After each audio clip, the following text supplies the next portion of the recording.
ప్రస్తుతానికి మా ఎమ్మెల్సీ గారు చెప్పారు ఎగ్జాంపుల్ అలాగే అన్ని చూపించాలి సార్. నాకున్న లిమిటెడ్ పవర్ నేను తప్పకుండా చేస్తాను sir. From beginning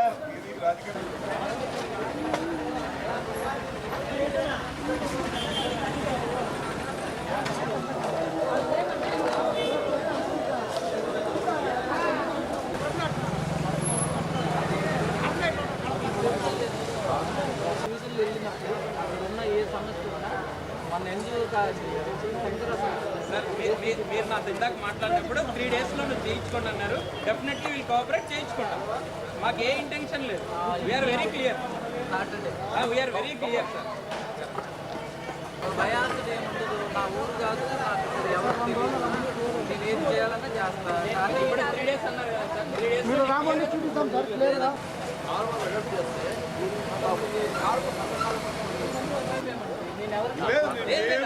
water flow చేయించే బాధ్యత మాది. ఎక్కడ వాళ్ళది కూడా కొట్టొద్దని చెప్పాను. స్టెప్స్ వరకు ఇంటికాడ ఎవరిది కూడా కొట్టొద్దు అంటారు. ఒక్క మాట సార్, 3 రోజులు టైం ఇచ్చారు. మళ్ళీ మళ్ళీ మళ్ళీ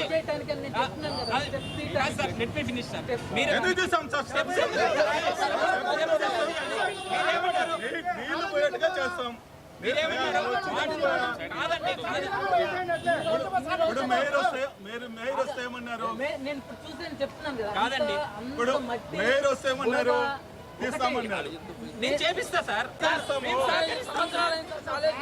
అబ్జెక్షన్ ఈ రోజు ఎట్లా వచ్చింది? 15 సంవత్సరాల నుంచి అడగలేదు, ఇప్పుడు అడుగుతున్నారు. అడగలేదు ఎవరు. తీసేస్తాం సార్. ఆర్గ్యుమెంట్ ఎందుకు తీసేస్తాం? మేమేదో వైసీపీ పార్టీ వైసీపీ వాళ్ళే కొట్టాలా తెలుగుదేశం వాళ్ళు అందరూ కొట్టండి. తెలుగుదేశం వాళ్ళు కొట్టండి. వైసీపీ పార్టీ అయితే పార్టీ ఉండకూడదా? మేము వైసీపీ పార్టీ ఉండకూడదా? వైసీపీ అభిమానులు ఎమ్మెల్సీగా ఉంటే మీకు ఇబ్బంది పెడతారా? జగన్ సార్ జగన్ సార్ ఎవరు పని చేయకూడదా? జగన్మోహన్ రెడ్డి అభిమానం ఎందుకు వస్తున్నారు మీరు? జగన్ అభిమానం సార్ దిస్ ఈస్ ఇంటెన్షనల్. మీకు వాటర్ బాల్ మీరు కాలేజీల కాడికి మాల్స్ కాడికి పదం పడి అంత సార్. మీరు పొలిటికల్ ఇంట్రెస్ట్ కింద చేస్తే తప్పు సార్. పొలిటికల్ ఇంట్రెస్ట్ వద్దు. పొలిటికల్ ఇంట్రెస్ట్ వద్దు. అందరికీ నమస్కారం. ఈ అక్కాయిపల్లి పరిసర ప్రాంతాల్లో మొన్న ఒక ప్రజాప్రతినిధి తిరిగేటప్పుడు ఇక్కడ ఎంకరేజ్మెంట్లు ఉన్నాయి, కొట్టండి అని చెప్పారంట. సంతోషం. ఎంకరేజ్మెంట్లు ఎక్కడున్నా కూడా కొట్టాల్సిన అవసరం ఉంది. దానికి మేము కూడా సహకరిస్తాం. బట్ అయితే ఎక్కడైనా కూడా ఇండ్లు కట్టుకునేటప్పుడు వాళ్ళ ఇంటి కాలువ పోతూ ఉంటే వాళ్ళ ఇంటి ముందర స్టెప్స్ పెట్టుకొని కాలువ కింద పంపించడం జరుగుతుంది. ఆ విధంగా టౌన్ అంతా కూడా ఉంది. బట్ అయితే వాంటెడ్గా పొలిటికల్ సీన్ ప్రకారము మా కాలేజీ పక్కన ఉండేటటువంటి దాన్ని మాకు ఎటువంటి నోటీస్ ఇవ్వకుండా, కనీసం మాకు నోటీస్ ఇస్తే ఏదైనా సమస్య ఉంటే మేమే తొలగిస్తాం. కానీ పొలిటికల్ వార్ ప్రకారం మమ్మల్ని ఇబ్బంది పెట్టాలనేటటువంటి ఉద్దేశంతో అసిస్టెంట్ కమిషనర్ స్థాయిలో ఉండేటటువంటి వ్యక్తి పొద్దున్నే జేసీబీ తీసుకొని వచ్చేసి అంతా కొడతామని వీధంతా హల్చల్ చేస్తున్నాడు. ఇది మంచి పద్ధతి కాదు అంటాను. మేము వైఎస్ఆర్సీపీకి అభిమానులుగా ఉన్నాము కాబట్టే, వైఎస్ఆర్సీపీ తరఫున ఎమ్మెల్సీగా ఉన్నాను కాబట్టే మమ్మల్ని ఇబ్బంది పెట్టాలనేటటువంటి నేచర్లో వీళ్ళు ఉన్నారు. అది చాలా తప్పు అంటాను నేను. ఎందుకంటే పొలిటికల్ పార్టీలు అనేటివి వస్తూ ఉంటాయి, పోతూ ఉంటాయి. ఈరోజు అసిస్టెంట్ కమిషనర్ కూడా అతను ఒక ఉద్యోగి. ఆ ఉద్యోగి ఈరోజు ఇంకా ఒక 5 సంవత్సరాల తర్వాత మళ్ళీ ఇంకొక పార్టీ వస్తుంది. అన్ని పార్టీలకు అధికారులు సమానంగా ఉండాలి.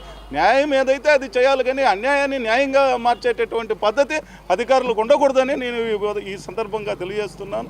ఏదన్నా మేమేదైనా ఎంకరేజ్ చేసినా, మా ప్రాంతాల్లో ఎక్కడైనా నీళ్లు పోకపోయినా ఈ ఏరియా కార్పొరేటర్ కూడా మా మిస్సెస్ ఉంటున్నది. కాబట్టి మేమేమన్నా సూచించినప్పుడు మేము ఇచ్చినటువంటి కాగితాలు బుట్ట దాఖలాలు చేస్తున్నారు.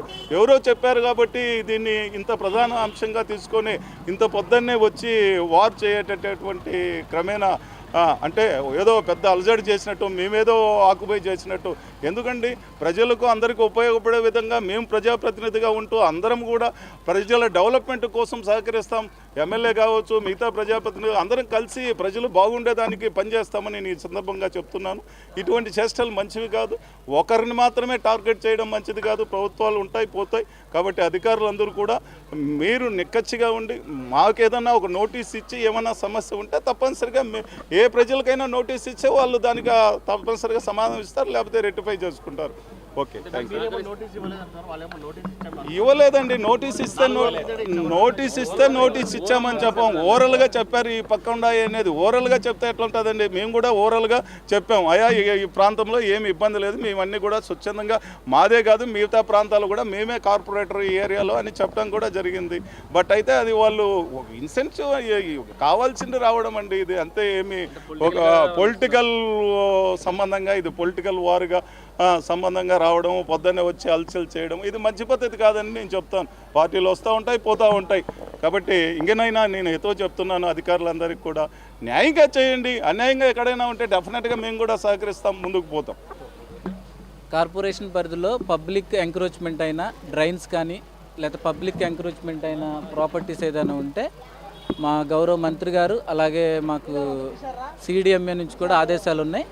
పబ్లిక్ చాలా ఇబ్బంది పడుతూ ఈ డ్రైన్స్ గురించి చాలా కంప్లైంట్స్ వస్తున్నాయి. పీజీఆర్ఎస్లో కానీ మాకు కాల్ సెంటర్లో కానీ వీటన్నిటినీ కూడా మేము తీసేసి ప్రజా ఉపయోగకరంగా కడప నగరాన్ని మార్చడానికి, కడప నగరంలో ఎలాంటి పబ్లిక్ ఎంక్రోచ్మెంట్స్ కానీ అవి మెట్లు కానీ లేకపోతే అరుగులు కానీ లేకపోతే ఎలాంటివి ఉన్నా సరే పబ్లిక్ ఎంక్రోచ్మెంట్ ఉన్నది మాత్రం ఒక ముందస్తు ఒక 2 days 3 days ముందు చెప్పి వారికి ఇచ్చి మిగిలినవి మేము తీసేస్తాం. దానిలో భాగంగా 47వ డివిజన్లో ఉన్న మన ఇక్బాల్ రైస్ మిల్ ఎదురు సందులో ఉన్న ఆ రోడ్డు చాలా ఇబ్బందిగా ఉండి కొన్ని సంవత్సరాలుగా డీసిల్టేషన్ పెరిగిపోయి ఎక్కడ కూడా మా పబ్లిక్ హెల్త్ వర్కర్స్ అందరూ కూడా ఎంత కష్టపడ్డా ఆ డీసిల్టేషన్ తీయలేని పరిస్థితుల్లో మీరు చూడొచ్చు.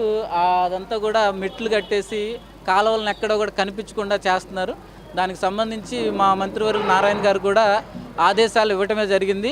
గుంటూరు, విజయవాడ లాంటి నగరాల్లో కూడా తక్షణమే, ఎందుకనంటే పబ్లిక్కి ఉపయోగపడే ఏ పనైనా సరే అది ఎవరికి ఇబ్బంది అయినది చూడట్లేదు, ప్రజలకు ఉపయోగపడేది కాబట్టి తీసి ఆ యొక్క కాలువని ఆ తర్వాత మురుగునీరు పారేదానికి ప్రజలకు అలాంటి ఎట్లా కూడా డ్రైనేజ్ ఇబ్బందులు లేకుండా చూడటానికి మేము తక్షణ చర్యలు తీసుకోవడం జరిగింది. దీనిలో మాకు పబ్లిక్ కూడా చాలా సహకరిస్తున్నారు.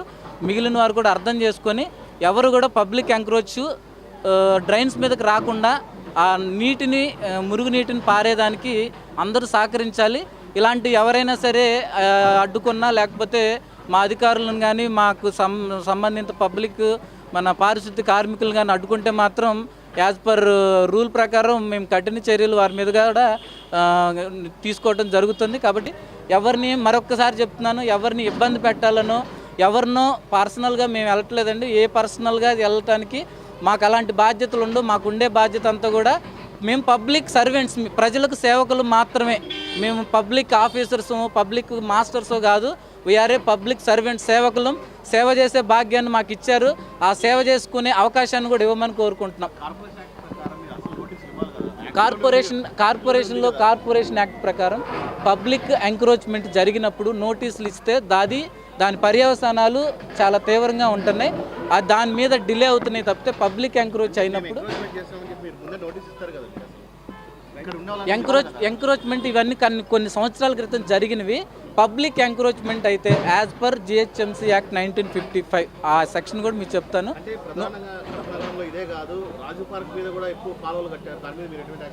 రాజీవ్ పార్క్ దగ్గర కూడా వెళ్తాం. ఇదే చెప్తున్నాను కదా, డివిజన్ ఇది మొదలయ్యి 3 నెలలే అవుతుంది.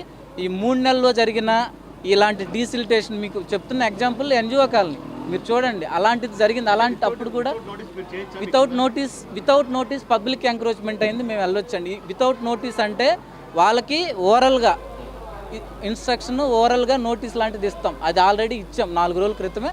దాని తర్వాత మేము వచ్చాం. వితౌట్ నోటీస్ అయితే రాలేదు. అది మా బాధ్యత కూడా. Thank you. ప్రతి ఒక్కరూ తప్పనిసరిగా యూట్యూబ్లోకి వెళ్ళి కడప వార్తను లైక్ చేయండి, సబ్స్క్రైబ్ చేయండి. ఇట్లు మీ జి రమణయ్య, ఎడిటర్, కడప వార్త.